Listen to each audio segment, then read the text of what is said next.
Chers auditeurs, auditrices de la radio JVA, Jésus vous aime.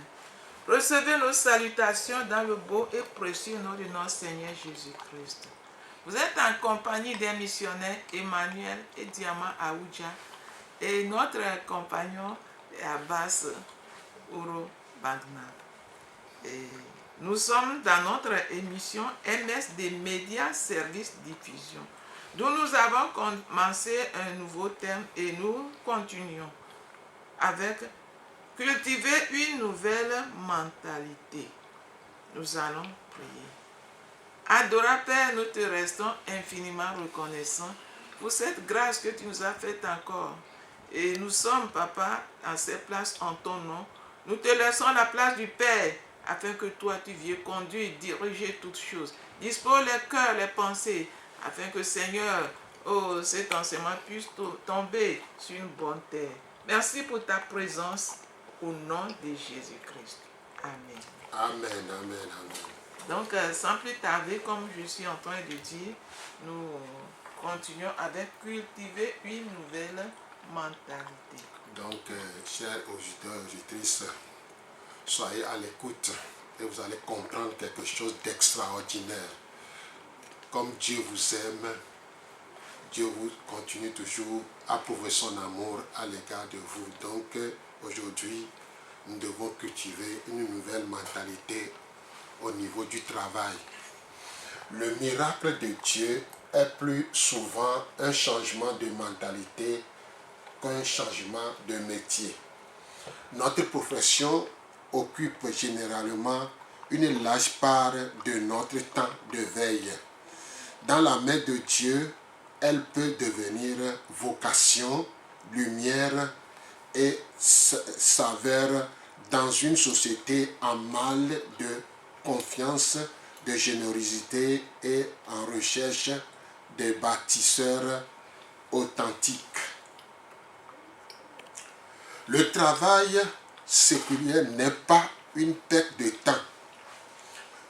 Je raconte souvent des chrétiens pleinement consacrés qui, sur le plan professionnel, pensent être punis par Dieu. Toi, me dit-il, comme évangéliste, tu fais au moins quelque chose d'utile. Ma vie en moi ne sert à rien. Mon métier, je le déteste. Je ne l'accepte et je ne l'exerce que pour avoir de quoi payer mes factures. Heureusement qu'il y a le culte, le groupe de prière et la chorale pour donner un sens à mes semaines. Quand j'entends de tels propos, mon cœur saigne.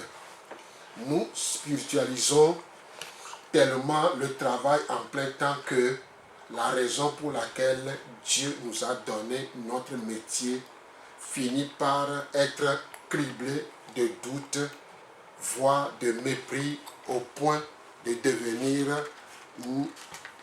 devenir à nos yeux une œuvre morte. D'autres pensent secrètement qu'un jeune croyant, s'il est vraiment spirituel, deviendra pasteur ou évangéliste, apôtre, docteur, etc., etc. S'il est moins, il sera facteur ou boulanger, ou maçon, ou menuisier, plombier, ainsi de suite. Selon son point de vue, il y aura ainsi dans une communauté de 200 membres, 3 ou 4 personnes qui travaillent pour Dieu et le reste pour le monde. Cette pensée mensongère assombrit la vie de très nombreux disciples. Il est temps de dénoncer tout haut ce que beaucoup pensent tout bas.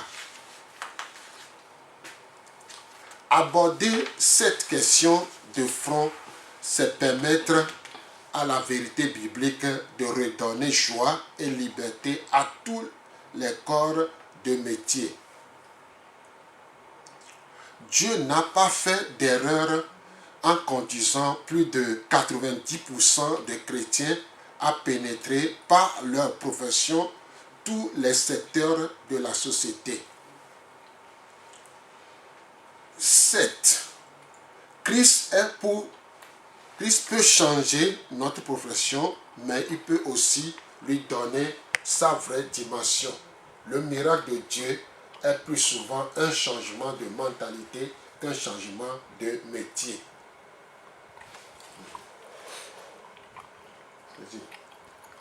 Le royaume de Dieu s'étend plus par les laïcs que par tous les ministères réunis. Amani, c'est un exemple d'une réunion qui se trouve à Manille, c'est-à-dire la capitale de Philippines. Donc c'est un témoignage d'un enseignement ou d'une réunion qui s'est passée à Manille. Allez-y. À Manille, capitale des Philippines, alors que 4000 responsables chrétiens de plus de 180 pays étaient réunis, un orateur nous posa la question suivante. Qui de vous a connu Jésus-Christ au travers d'un ministère établi tel qu'évangéliste, pasteur ou missionnaire? Environ 400 personnes se sont levées un instant pour l'attester. Il poursuivit. Qui d'entre vous a connu le Seigneur au travers de laïcs n'ayant pas de ministère particulier? Ce fut un raz de marée. L'immense majorité, soit 3600 personnes, se tint debout. Quelle démonstration! 9 délégués sur 10 de tous les continents et de toutes cultures attestaient avoir trouvé le salut au travers de gens ordinaires. Comprenant que Dieu sauve bien plus de personnes par les plombiers, les cuisiniers, les institutrices, les professeurs, les artistes et ainsi de suite, que par les professionnels de l'Évangile. Dieu nous appelle pas à nous retirer de la société, mais à briller en son sein. Amen. Donc aujourd'hui, nous devons changer de mentalité. Des fois, on pense que c'est les responsables de l'Église, pasteurs, évangélistes, apôtres, docteurs, prophètes, et ainsi de suite. Mais on a constaté que même les laïcs, ceux qui ont mis à côté que ce sont des laïcs, donc cela veut dire qu'il y a des gens très spirituels, d'autres sont laïcs.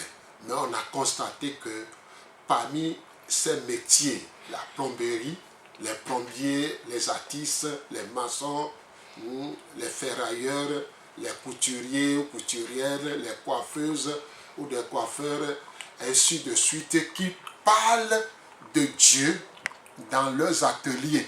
Et beaucoup se sont vraiment convertis. Sont convertis. Par exemple, moi et madame, nous sommes enseignants dans un collège. Tout ce que nous disons souvent pour les élèves, en tant qu'enseignants, les élèves nous écoutent correctement et beaucoup de gens, après, on les retrouve donner leur vie à Jésus-Christ. C'est les mêmes idées que nous devons changer de mentalité. Souvent, on pense que c'est les pasteurs, les évangélistes qui vont prêcher ou enseigner, faire ceci ou cela. C'est une bonne chose. Mais les laïcs, des fois, bon, ils sont contraints à rester seulement dans leur atelier sans rien dire.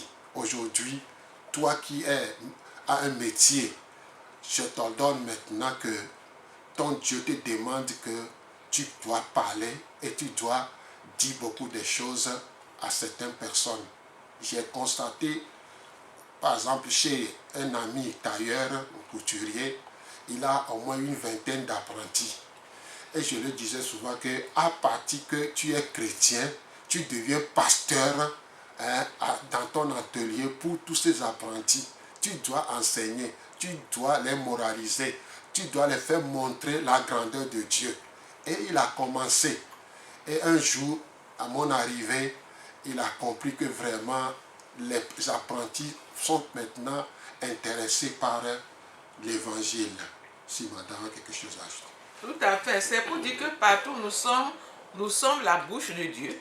Nous sommes les pieds de Dieu, les bras de Dieu. C'est une occasion. Lorsque quelqu'un nous approche, c'est une occasion de lui parler de Dieu, de Christ, du salut. On ne doit pas se concentrer seulement sur ce qu'on est en train de faire, mais être en même temps l'évangéliste. La vraie ou bien le vrai évangéliste. Tu dois communiquer, tu dois dire ce que tu as aussi, tu as aussi trouvé dans la vie de chrétienté, ou bien tu dois vraiment conduire tous ceux qui viennent vers toi au salut. On ne doit pas seulement se concentrer à ce qu'on fait. Moi, je connais beaucoup de personnes, ils sont des fonctionnaires, mais quand tu rentres dans leur bureau, oh gloire à Dieu, beaucoup les ont connus au travers de leur travail, au travers de leur sacrifice en parlant de Christ. Personne ne peut rentrer dans leur bureau sans qu'ils leur parle de Christ. Et beaucoup en témoignent. À l'intérieur, quand on est allé à l'intérieur en tant que missionnaire, les gens disent, j'ai seulement demandé, tu connais tel monsieur? Ah, tel monsieur, ce monsieur-là, non. Il est vraiment plus qu'évangéliste. C'est ça. Il est plus qu'évangéliste. Et beaucoup le font et c'est très important. Nous n'allons pas nous concentrer seulement sur ce que nous faisons pour tirer de l'argent, mais nous devons prêcher Christ. Nous devons saisir cette occasion pour parler de Christ à qui que ce soit, qui viendra vers nous et vers qui nous irons si nous trouvons seulement l'occasion. C'est le devoir pour nous de prêcher et de communiquer et l'évangile du Christ. Des fois, on constate que beaucoup de gens, avec leur complexité, ils pensent qu'ils sont inférieurs, que c'est l'œuvre des pasteurs et des évangélistes. Et ils croisent les bras en voyant des gens entrer dans leur atelier et sortent. Bon, on les comprend parce que eux-mêmes, ces gens de métier, ils n'ont pas de bons témoignages. Mais je vais vous dire que tant que tu as reçu Jésus-Christ comme Sauveur et Seigneur et que tu as passé ton temps à l'église à écouter la parole de Dieu, le Saint-Esprit est capable d'aider, de prononcer ou de faire des choses pour montrer à tes clients que tu es chrétien. Des gens, des fois, à cause de malhonnêteté, à cause de la paresse, à cause de quoi que ce soit, ils ne veulent pas s'afficher comme chrétiens. Mais ces gens qui viennent, nous venons de lire qu'elle a dit que quelque part ici, qu'il a dit, qui d'entre vous a connu le Seigneur au travers de laïcs n'ayant pas de ministère particulier? Ce fut le comble. Plus de combien? 3600 personnes se sont levées. Ce sont des responsables de l'Église qui se sont réunis à Manille. Voilà, la majorité sont des laïcs et qui parlent de l'Évangile à tout le monde. Par exemple, nous remercions Dieu parce que nous avons fait la jeunesse en mission et Dieu nous a fait comprendre beaucoup de choses à la formation, que l'évangélisation, ce n'est pas le fait de parler à haute voix de l'évangile de gauche à droite. Il faut que toi-même, tu aies un témoignage, qu'on puisse lire l'évangile à travers toi. Ta conduite doit prouver que tu es chrétien. Et de là, quand tu parles de la parole de Dieu, quand tu dis des choses de l'évangile, les gens vont comprendre. Parce que Dieu, le Saint-Esprit, a transformé ton caractère. Et maintenant, toi, tu ne trompes pas des gens, mais tu es toujours dans la vérité. Beaucoup de gens vont se donner à Christ facilement. J'en ai connu beaucoup des gens qui, je leur disais souvent que tant que tu es tailleur ou couturier et tu as des apprentis, tu es pasteur, tu es évangéliste, tu peux être prophète, tu peux être enseignant pour les enseigner. Ceux-ci se sont faits et ils ont mis ça en pratique. Ils ont trouvé que avant que les apprentis ne terminent leurs apprentissages, et beaucoup se sont donnés à Jésus-Christ. Et c'est waouh, et c'est très bon. Donc c'est ça la mentalité que nous devons changer. Nous devons changer notre mentalité pour ne pas laisser les choses seulement aux responsables de l'Église et nous croisons les bras en disant, même vraiment c'est triste. Donc à partir d'aujourd'hui, je sais que vous avez compris quelque chose. Ce n'est pas que tu dois aller en formation. Ce que tu as reçu dans l'église, tu es capable de l'annoncer à tes apprentis, à tes clients. Je peux donner un petit témoignage. À ce moment, bon, nous sommes nouvellement convertis et il y a vraiment la chaleur. Donc, je n'étais pas encore missionnaire et peut-être que l'appel brûle à moi, mais je n'ai pas encore dit, papa, me voici. J'étais encore secrétaire. Donc, on a un groupe au temple du Calvaire qu'on va au camp gendarmerie pour prêcher. Et quand nous allons, vous-même vous connaissez, c'est la pagaille, ils font la pagaille, et puis d'autres disent de n'importe quoi.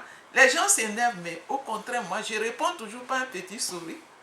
Un petit sourire parce que un jour, quelqu'un dit, moi, ma Bible, c'est dans les jambes des filles, mais ma Bible, c'est dans les verres, tout ça. Mais je réponds toujours par un petit sourire et je prie à l'intérieur. Au fur et à mesure, un jour, un gendarme a dit, je ne vais pas à l'église à cause de ce que vous venez nous raconter, parce que nous avons beaucoup écouté ça, mais seulement c'est à cause de ton caractère. Malgré que nous avons rencontré des bêtises, nous vous avons provoqué tout ça là, mais je vois que le retour, c'est toujours un petit sourire. Cela veut dire que là où vous adorez, il y a un secret là-bas. Et un jour, il est venu et il a raconté un pasteur que lui-même il connaît. Il a dit, ah bon? Et il a commencé, il a persévéré. Un jour, il a dit à sa femme que moi, je vais à l'église et toute ma maison à l'église. Toi, ma femme et tous mes enfants. Ceux qui n'iront pas à l'église ne vont plus demeurer, moi, dans ma maison. Et c'est comme ça, toute la famille a commencé par aller. Aujourd'hui, le monsieur, il est diacre, la femme est diaconesse. Et tous les enfants sont restés dans la vie de chrétienté. Ils pratiquent une vie pieuse. Et toute la famille comme ça, et non seulement sa maison, mais il a parlé aussi avec ses frères, parce que c'est un homme influent. Ses frères, et c'est toute une famille qui est convertie et ils sont devenus chrétiens. J'étais encore secrétaire, je ne suis pas encore allé à la formation. Donc, ce n'est pas qu'on serait pasteur ou quoi, comme il vient de dire, pas de formation en ce moment, mais je vais à l'église, j'écoute la parole de Dieu, je sais que, j'ai gardé quand même certaines paroles convaincantes avec le Saint-Esprit. On a semé, non seulement dans la vie d'une seule personne, mais c'est toute une famille et ça a étalé sur sa maman, tout le monde. Donc, c'est vraiment une grâce d'être chrétien, d'écouter la parole de Dieu. Nous ne devons pas les garder pour nous-mêmes. Nous prenons une semence et nous allons aussi les semer et on suit dans la prière. Merci. Alléluia. Donc, notre quatrième point, tu ne seras plus la queue, mais la tête. Tu ne seras plus la queue, mais la tête. Quatrième chapitre. L'ADN de l'Église se révèle dans la ville essentiellement par ses membres au travail. Le meuble révèle l'âme de l'ébéniste, la maison celle de l'architecte, le tableau celle du peintre. Les constructions, les bâtiments, on reconnaît toujours ADN des maçons, des menuisiers, des ferrailleurs, les peintres, ainsi de suite. L'âme de l'Église se révèle dans la ville essentiellement par ses membres au travail. Si ces dernières sont reconnues, envoyées, nourries de cette vision, ils en seront fiers et rechercheront naturellement l'excellence. ils deviendront la tête, c'est-à-dire les modèles, les inspirateurs, les décideurs au sein de la collectivité. S'ils continuent à considérer leur profession comme un mal nécessaire, une occupation provisoire en attendant que un manque de foi sans quoi ils seraient déjà missionnaires quelque part, ils en auront plutôt honte. Certains végéteront sur leur lieu de travail comme une plante mal soignée.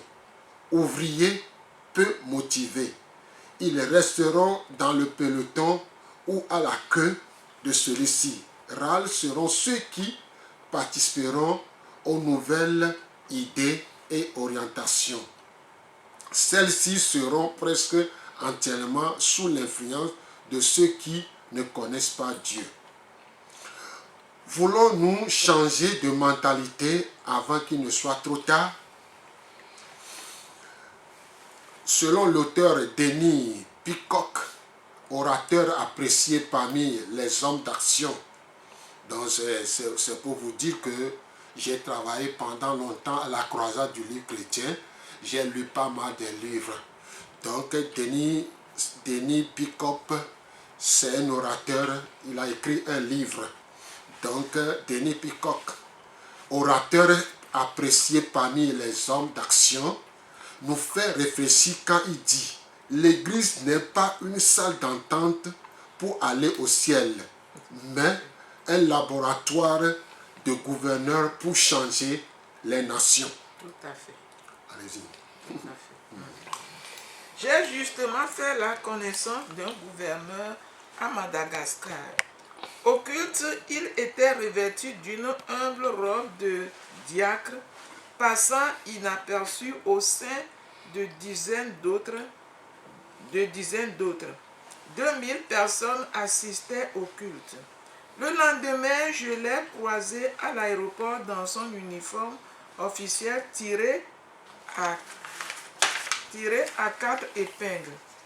Il était aussi galonné qu'impressionnant, mais toujours au service du même Seigneur. Tout disciple qui a donné sa vie donc son temps à Christ devrait se considérer à plein temps à son service. Quand nos yeux s'ouvrent, prenons l'exemple d'un chauffeur de taxi. Il arrivera qu'un client commence sa course découragé et la termine rasséréné. Ça veut dire la confusion, quoi. Il est bloqué quelque part.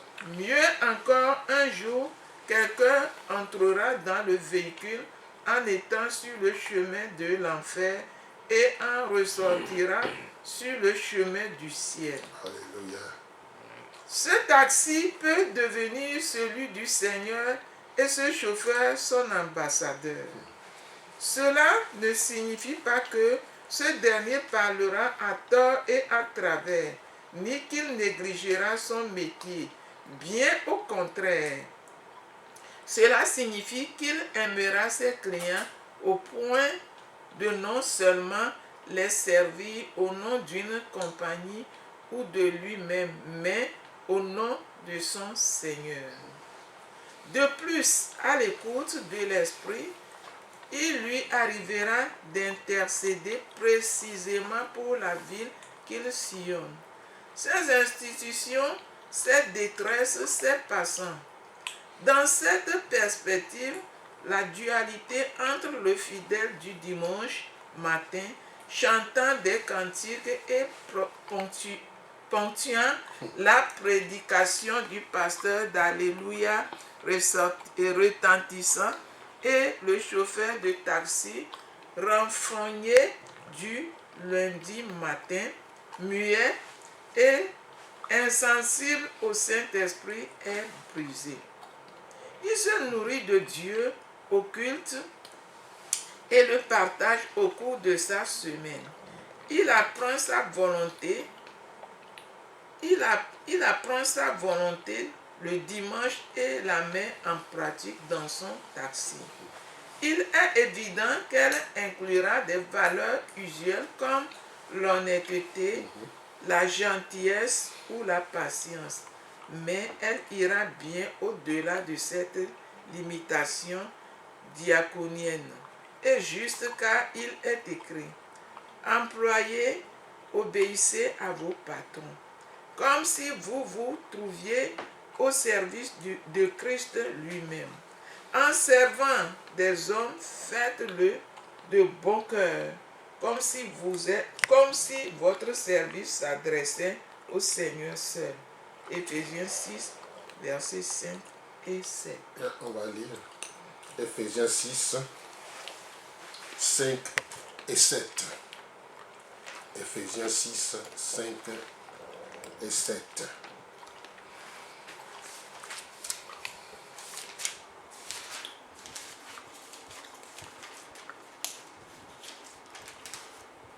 Éphésiens chapitre 6, 5 et 6.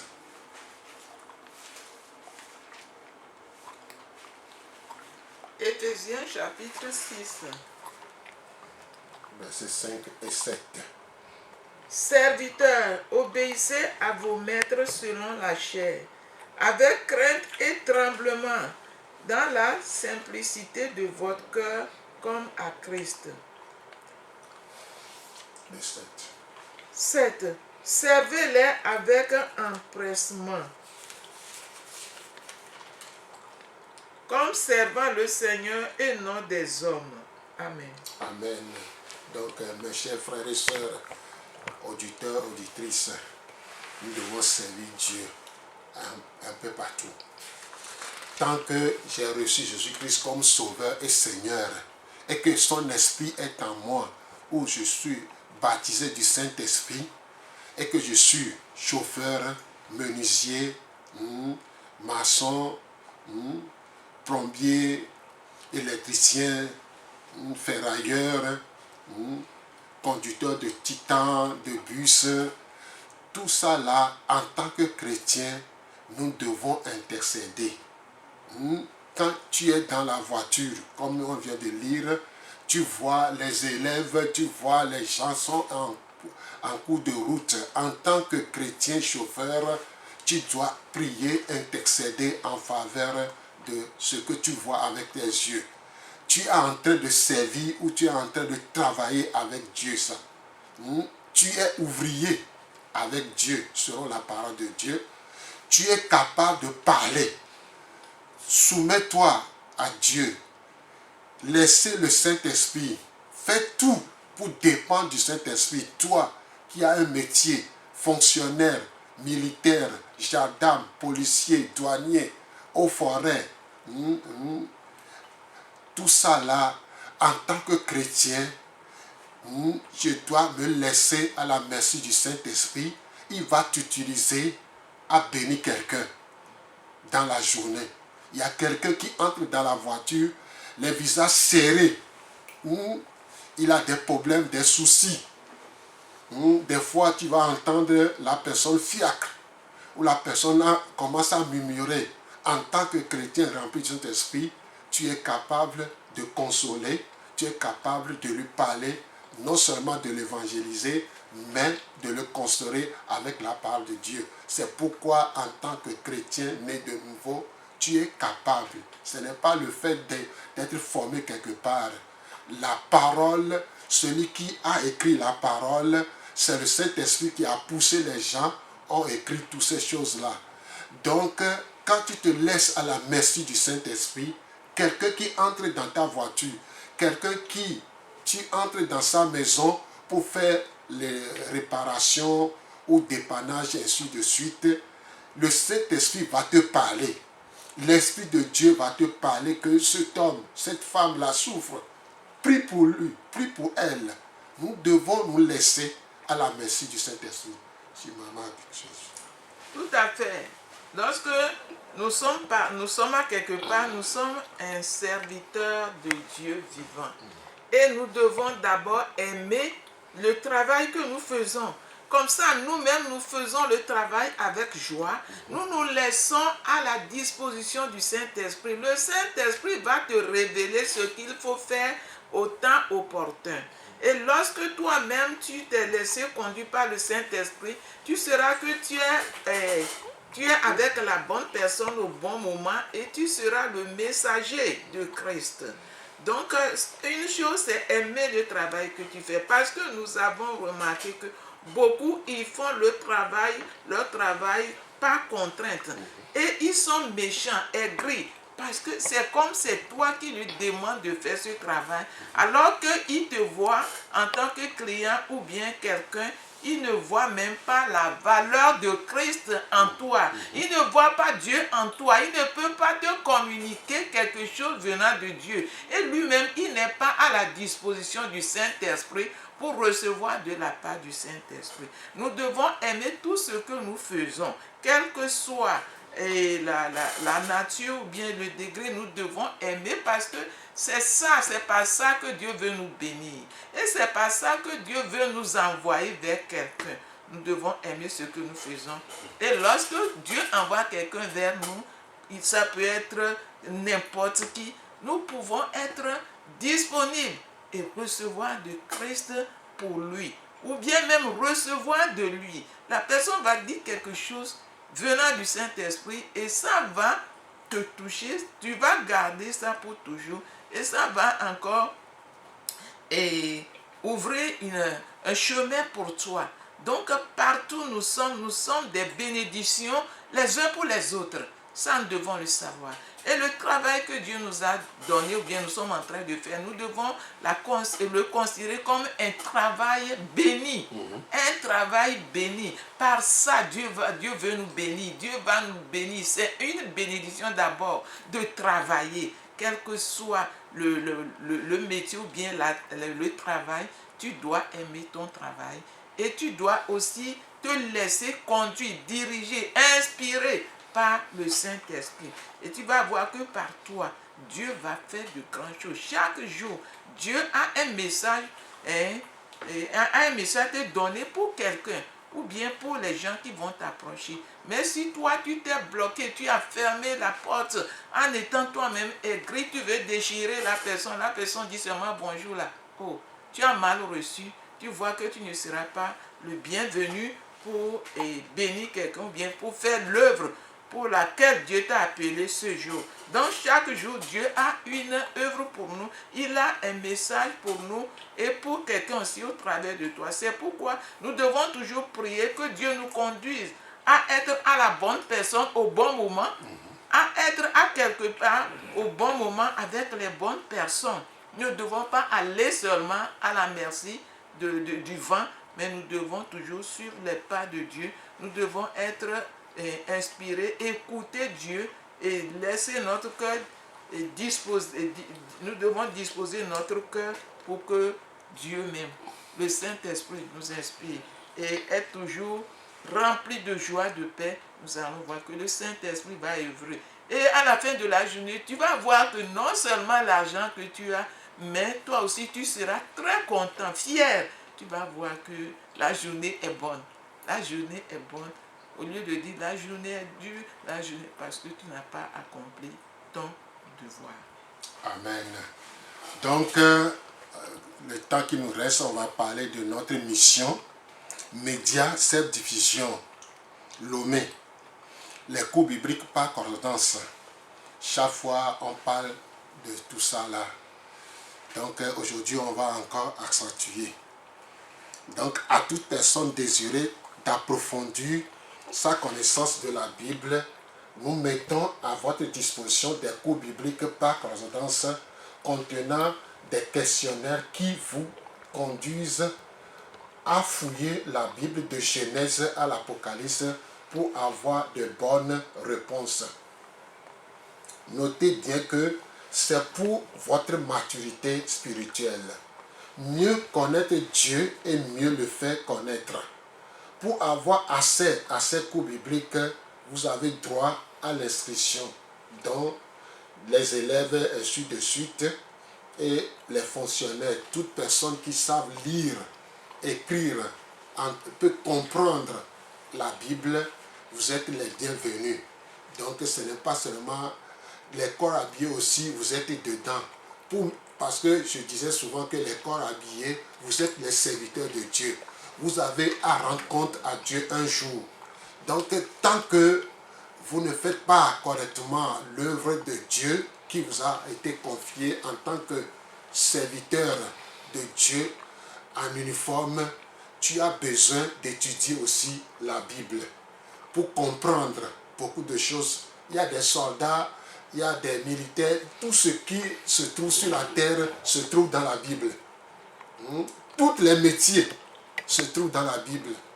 En tant que militaire, fonctionnaire, tout cela, vous avez besoin de faire ce cours-là. Ça va vous aider à mieux connaître ton Créateur qui t'a appelé à être en uniforme. Dieu veut te bénir. Donc, ces cours-là est divisé en 4 catégories. Maintenant, Dieu a fait qu'on a créé un livret pour ça. Il y a 7 livrets qui contiennent les 26 leçons. En faisant toutes ces choses, ces leçons-là, tu vas parcourir toute la Bible de Genèse jusqu'à l'Apocalypse. Et ça va te faire du bien. Nous ne sommes pas une église. Nous sommes une mission dite Média Cette Division. Nous collaborons avec les églises et les membres pour être bien connaître la Bible et mieux les mettre en pratique. Et en faisant ce cours à la fin, tu auras un certificat de reconnaissance venant de la Suisse. Nous sommes les gens qui sont là en collaboration avec la Suisse pour que les gens puissent évangéliser et puis qu'on puisse passer par les cours bibliques comme l'évangélisation. Merci beaucoup. Les cours bibliques par correspondance, c'est ça nous appelons MSD Média Service Diffusion. C'est un équipement. C'est un équipement pour l'évangélisation, parce que pour évangéliser quelqu'un, il faut toi-même être évangélisé. Il faut savoir ce que tu veux aller dire à quelqu'un. Alors que toi-même, tu es équipé, tu as eu à lire, à parcourir la Bible de Genèse à Apocalypse. Tu sors, tu vois même la personne, tu sauras quoi lui dire et comment l'accompagner. Et ça va aider non seulement là où tu es, mais partout à l'église, partout tu as quelque chose à ajouter à quelqu'un. Et tu seras une grande bénédiction pour toi, pour ta famille et pour ton entourage. Donc, comment on appelle, MSD, les cours bibliques par correspondance, c'est très important pour chaque personne. Pour chaque personne, ça t'aide à grandir, à atteindre un niveau de maturité, parce que Dieu, il est tellement immensement grand. Et nous devons continuer par le chercher tous les jours. Et ce n'est pas sa parole, ce n'est pas la Bible. Il a dit de le chercher comment? De tout notre cœur. Et lui se laissera trouver par nous. Donc si nous ne lisons pas sa parole, nous ne pouvons pas le connaître davantage. Alors que nous le cherchons dans sa parole, il va se laisser trouver par nous, parce que tout ce qu'il dit, il a compris. Donc voilà, il nous reste quelques minutes. Donc si vous voulez faire ce cours-là, nous avons déposé dans certains lieux.